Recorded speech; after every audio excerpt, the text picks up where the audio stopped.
the risk for this is kind of insidious because you don't see the immediate effect. It matures over a long time.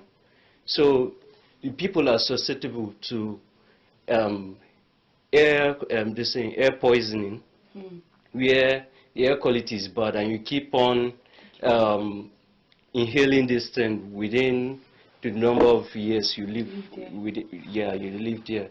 And sometimes because of the congestion, you're even very close. So from your window, when you open the window, the stench comes in. So it's putting you at risk when it comes to air quality.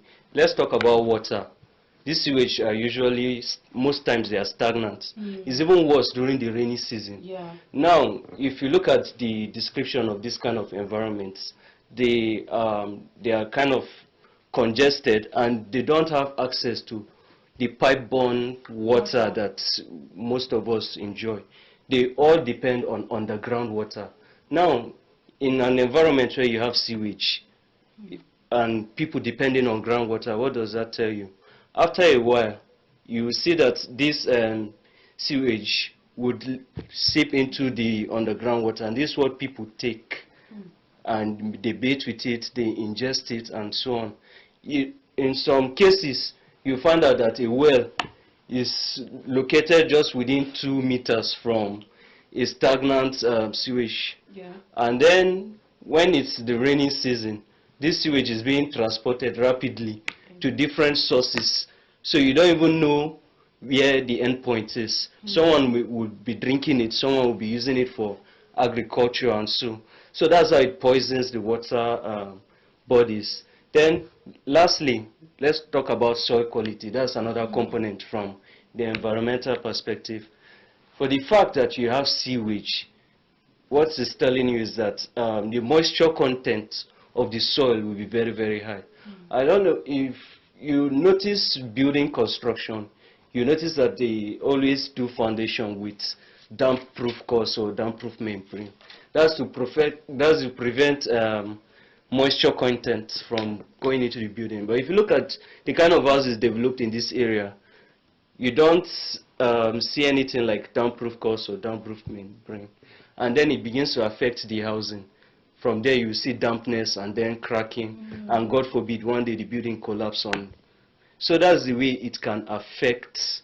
So people don't see it, they don't see the immediate effects of having sewage around. But these are some of the risks that can be that you can get from having or living within this kind of environments. Thank you so much, Town Planner Theophilus, for opening our eyes to the risk from air to water, to even the soil, to even the houses. Wow, thank you so much. So we're going to take a pause here, and when we return, we're going to talk about the solutions, so stay tuned. Visit Housing TV Africa on YouTube and click on the subscribe button. Subscribe to Housing TV Africa to stay updated on latest happenings in Nigeria's housing sector. Follow our social media pages, like and share our posts. On Facebook, Housing TV Africa. On Twitter, Housing TV Africa. Instagram, Housing TV Africa. Join the conversation and keep up with latest housing updates. Welcome back to City Pulse on Housing TV Africa. I still have Town Planner Samson Olusegun and Town Planner Theophilus Usman Lewis. Before the break, we discussed the causes and risk of Abuja sanitation crisis. Now, let's explore potential solutions. So, Town Planner Samson, I want to ask, what role can urban planners play in designing affordable and effective systems for informal settlements or slums in the FCT? Okay, we have established that informal settlements are areas without plans. Yes. The first thing is prevention.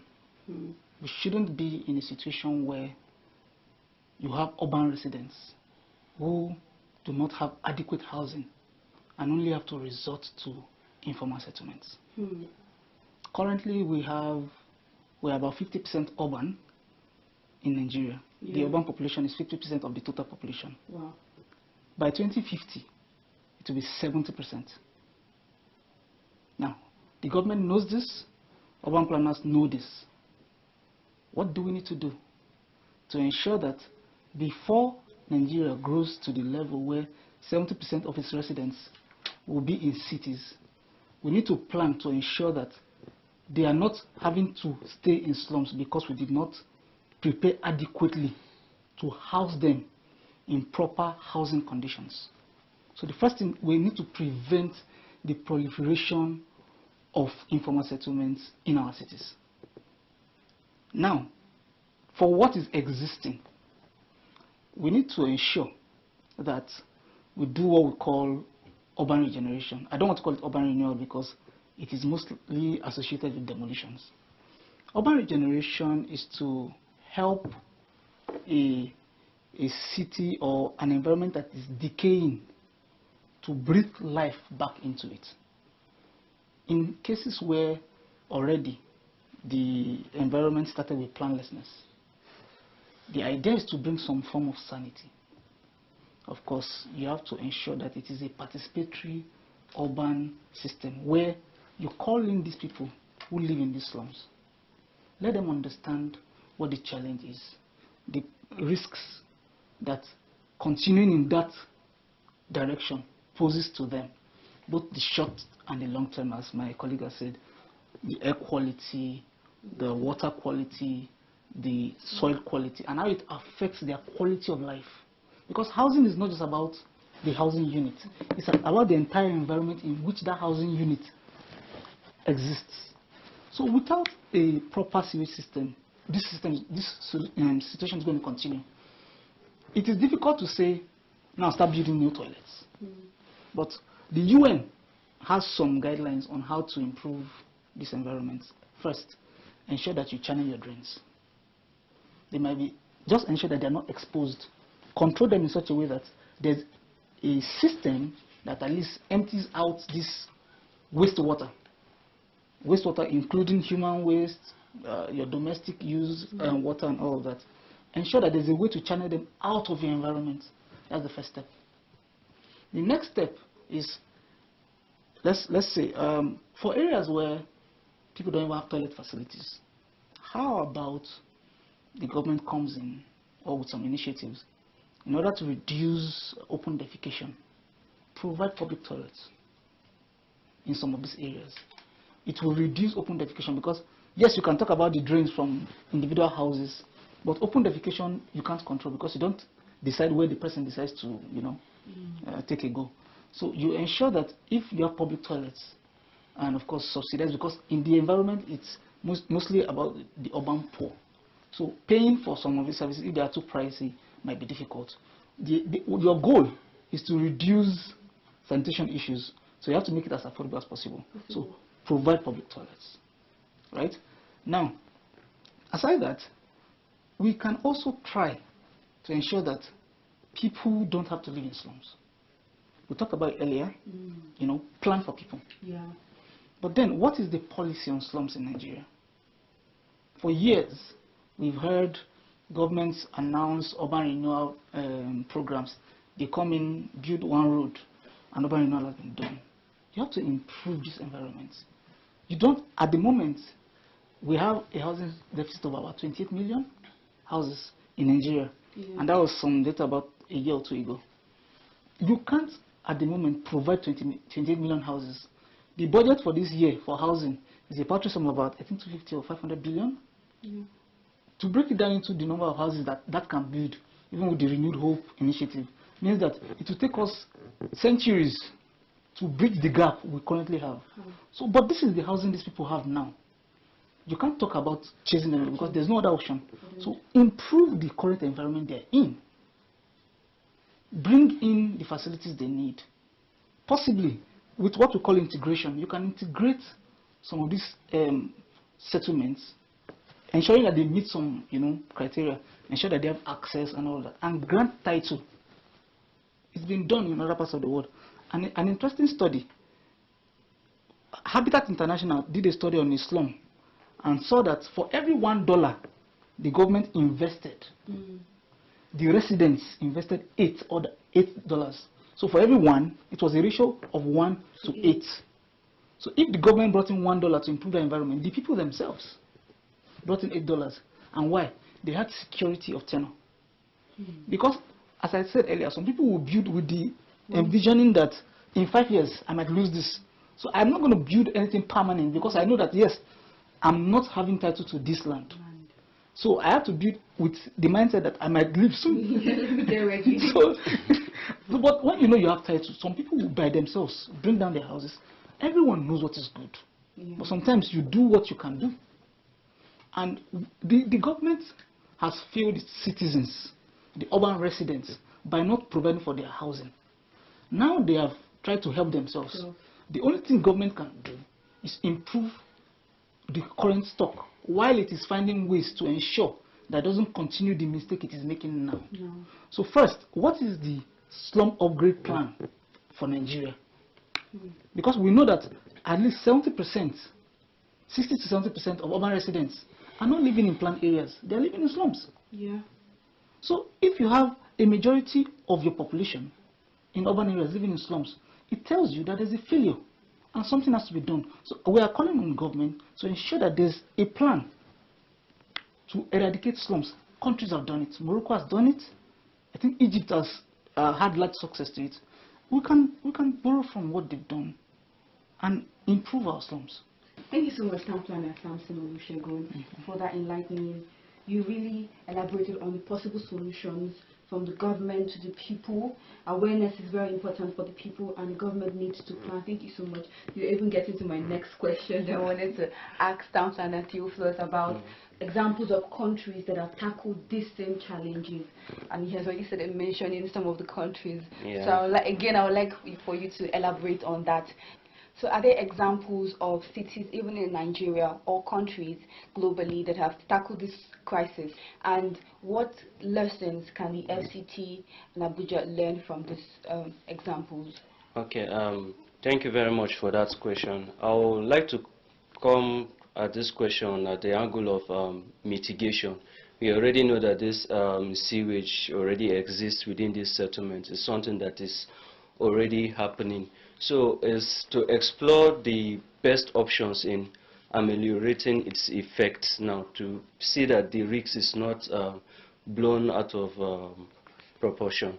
So one thing I can say is, if you look at this environment, what even makes the risk exacerbated is the congestion. When people are congested, it's kind of make them susceptible to the kind of diseases you see that emanates from having sewage within your environment. Now, there's one aspect that a lot of people usually don't look at much. They don't appreciate the role of nature when it comes to ameliorating these effects, trickling down this risk.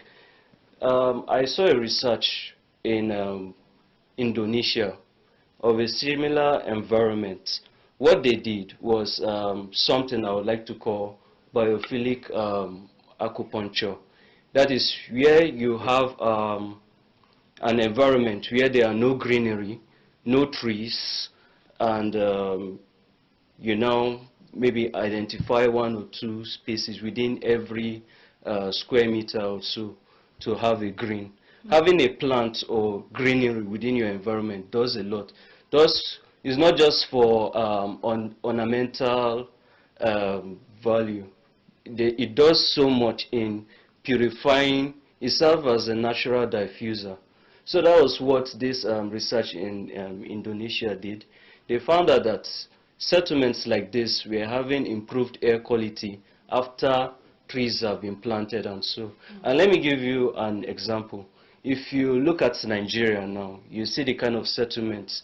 What we have as slums here is basically what we have in our villages. But why is it that if you look at the effects, it's more on the slum dwellers than those in the rural settlement? Because if you look at the kind of houses, the ones in the rural settlements, you don't have toilets, you don't have kitchens. They usually do open defecation too. But one thing is clear: they are surrounded by greenery. They are surrounded by trees, agriculture. They engage in agricultural activities. What those things do is that trees serve as air filters. Where you have trees, you find out that the air quality is being improved. And then if it's water, even when it comes to erosion, trees do a lot in mitigating erosion. And they can absorb some of these things that are being transported from sewage. Then is it the soil quality? Having trees also improves soil quality. So having vegetation around is something that does a lot, especially when they are being planted, not like having the vase, the flower vase, though it improves air quality, but it may not do the rest in terms of soil and water.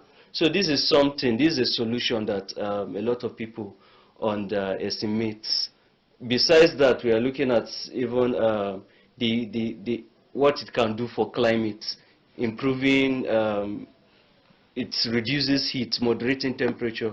So if we can begin to have trees around, it can ameliorate some of these risks and some of these effects. And that is what you don't have in most slum environments, because you go around within 300 square meters or so, or even having a very large area, you may just be lucky to find only one tree. And where they even exist, some people will even pull them down to accommodate more houses. So the congestion is really a huge problem, and I feel if people should begin to look at the benefits of having greenery around, it can trickle down these effects. Thank you so much, Town Planner Theophilus. That was very enlightening. And thank you for giving us the example of the country Indonesia and how we can learn from that. It has been a very enlightening conversation, from the causes to the effects to the risk to possible solutions and to examples. I believe the viewers, as they are watching, they are able to learn a lot and be enlightened, and the government can listen to us and take some of the solutions and actually implement them.